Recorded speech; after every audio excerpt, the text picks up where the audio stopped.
தமிழ்நாட்டில் நிலம் கையகப்படுத்துவதில் உள்ள பிரச்சினை காரணமாக 5 ரயில்வே திட்டங்களை செயல்படுத்துவதில் தாமதம் ஏற்பட்டுள்ளதாக அமைச்சர் அஸ்வினி வைஷ்ணவ் தெரிவித்திருக்கிறார். நாடாளுமன்றத்தில் எழுப்பப்பட்ட கேள்விக்கு ரயில்வே அமைச்சர் அஸ்வினி வைஷ்ணவ் இவ்வாறு பதிலளித்திருக்கிறார். அண்மை செய்தியினை பார்த்து வருகிறோம். தமிழ்நாட்டில் நிலம் கையகப்படுத்துவதில் உள்ள பிரச்சினை காரணமாக 5 ரயில்வே திட்டங்களை செயல்படுத்துவதில் தாமதம் ஏற்பட்டுள்ளதாக நாடாளுமன்றத்தில் எழுப்பப்பட்ட கேள்விக்கு ரயில்வே அமைச்சர் அஸ்வினி வைஷ்ணவ் பதில் அளித்திருக்கிறார். கூடுதல் விவரங்களை வழங்குகிறார் செய்தியாளர் மாணிக்கம். வணக்கம். விவரம். நாடாளுமன்றத்தினுடைய மாநிலவை உறுப்பினர் ஆர் தர்மர் எழுப்பக்கூடிய கேள்விகளுக்கு மத்திய ரயில்வே துறை அமைச்சர் அஸ்வினி வைஷ்ணவ் தற்பொழுது அதனுடைய பதிலை வெளியிட்டிருக்கிறார்.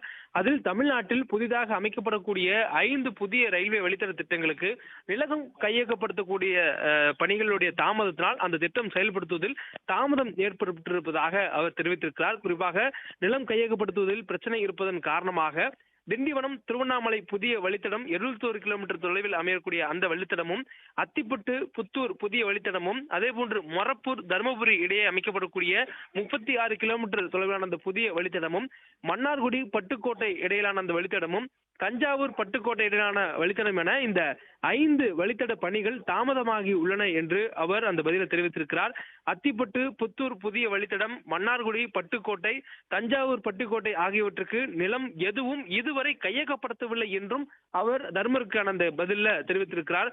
மத்திய ரயில்வே துறை அமைச்சர் அஸ்வினி வைஷ்ணவ் இந்த பதில குறிப்பிடும் பொழுது, இதற்கு முந்தைய அரசாக, அதாவது கடந்த 10 ஆண்டுகளாக பிரதமர் மோடி தலைமையிலான தேசிய ஜனநாயக கூட்டணியில் இருக்கக்கூடிய அரசுக்கு முந்தைய இருந்த யூபிஏ கவர்மெண்ட் என்று சொல்லக்கூடிய காங்கிரஸ் ஆட்சியின் பொழுது ஒரு ஆண்டுக்கு தமிழ்நாட்டில் ஒதுக்கப்படக்கூடிய ரயில்வே பட்ஜெட்டினுடைய நிதியை இருந்ததை விட தற்பொழுது கூடுதலாக அதிகரித்திருப்பதாக தெரிவித்திருக்கிறார்.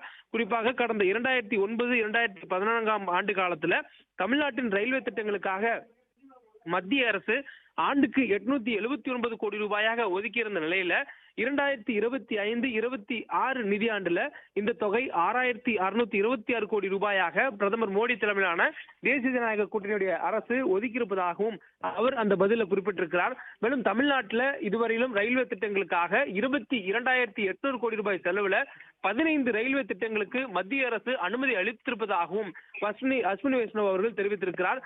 இன்றைய தேதி வரையிலுமான திட்டங்களாக இந்த விவரங்களை அவர் வெளியிட்டிருக்கக்கூடிய நிலையில நாடாளுமன்றங்களில் மாநிலவை உறுப்பினர் ஆர் தர்மர் எழுப்பிய அந்த கேள்விகளுக்கு அவர் இந்த பதிலை அளித்திருக்கிறார். இவற்றில் 9 புதிய வழித்தடங்கள், 3 வழித்தடங்கள் ஏற்கனவே இருக்கக்கூடியதை அகலப்பாதை வழித்தடங்களாக மாற்றக்கூடிய திட்டங்கள், 3 இரட்டை வழித்தடங்கள், ஏற்கனவே இருக்கக்கூடிய வழித்தடம் ஒற்றை வழித்தடமாக இருக்கக்கூடியதை இரட்டை வழித்தடமாக மாற்றுவதற்கான 3 திட்டங்கள் என்று இந்த மொத்தம் 15 திட்டங்களுக்கு மத்திய அரசு அனுமதி அளித்து 22,800 கோடி ரூபாய் அளவுல நிதியை இதுவரைக்கும் ஒதுக்கீடு செய்திருப்பதாகவும் அவர் தெரிவித்திருக்கிறார். மொத்தம் 1700 கிலோமீட்டர் தூரத்திற்கான இந்த பணிகளில் 665 கிலோமீட்டர் தூரம் வரை உள்ள பணிகள் மார்ச் 2025 வரை ரூபாய் 7,591 கோடி செலவுல நிறைவடைந்திருப்பதாகவும் அவர் இந்த பதில தெரிவித்திருக்கிறார். தொடர்ச்சியாக தமிழகத்திற்கு செயல்படுத்தக்கூடிய திட்டங்கள்ல பெரும்பாலான தாமதத்திற்கான முக்கிய காரணமே நிலம் கையகப்படுத்துவதில் ஏற்பட்டிருக்கக்கூடிய தாமதம் என்பதையும் அவர் குறிப்பிட்டிருக்கிறார். அதில் மிக முக்கியமாக அந்த 5 புதிய வழித்தடங்கள் முன்கூடிய அந்த வழித்தடங்கள், அதில் மிக முக்கியமாக 3 வழித்தடங்கள், மன்னார்குடி பட்டுக்கோட்டை, தஞ்சாவூர் பட்டுக்கோட்டை, அதே போன்று அத்திப்பட்டு புத்தூர் ஆகிய இந்த வழித்தடங்கள் அமைய இருக்கக்கூடிய அந்த 3 புதிய வழித்தடங்களுக்கு இதுவரை நிலம் கையகப்படுத்தவில்லை என்பதையும் அவர் குறிப்பிட்டிருக்கிறார். மேலும் விழுப்புரம் திண்டுக்கல் இரட்டை வழித்தடம், மதுரை மணியாச்சி தூத்துக்குடி இரட்டை வழித்தடம், மணியாச்சி நாகர்கோவில் இரட்டை வழித்தடம், செங்கல்பட்டு விழுப்புரம் மற்றும் தாம்பரம் செங்கல்பட்டு 3வது வழித்தடம், மயிலாடுதுறை திருவாரூர் காரைக்குடி அகலப்பாதை உட்பட 19 பணிகள் முழுமையாக அல்லது பகுதி அளவு முடிக்கப்பட்டிருப்பதாகவும் அவர் தெரிவித்திருக்கிறார்.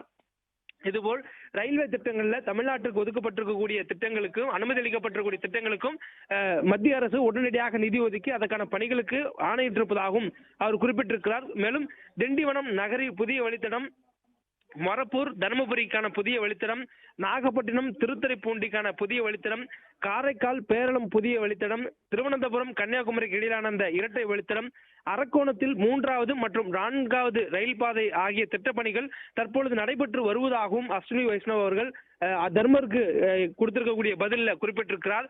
பட்டுக்கோட்டை வழியாக திருத்துறைப்பூண்டி காரைக்குடி வழித்தடம், ராமநாதபுரம் ராமேஸ்வரம் வழித்தடம், சின்ன சேலம் பொற்பாலாக்குறிச்சி அதே போன்று அந்த வழித்தடங்களை மின்மயமாக்கக்கூடிய பணிகளில் 96% தற்போது நிறைவடைந்திருப்பதாகவும் அவர் குறிப்பிட்டிருக்கிறார். மேலும் அமிர்த பாரத் என்று சொல்லக்கூடிய அமிர்த் பாரத் திட்டத்தின் கீழாக தமிழ்நாட்டில் 77 ரயில் நிலையங்களை மறுசீரமைக்கக்கூடிய அந்த பணிகள் நடைபெற்று வருவதாகவும் முதற்கட்டமாக 9 ரயில் நிலைய பணிகள் நிறைவடைந்திருப்பதாகவும் குறிப்பிட்டிருக்கிறார்.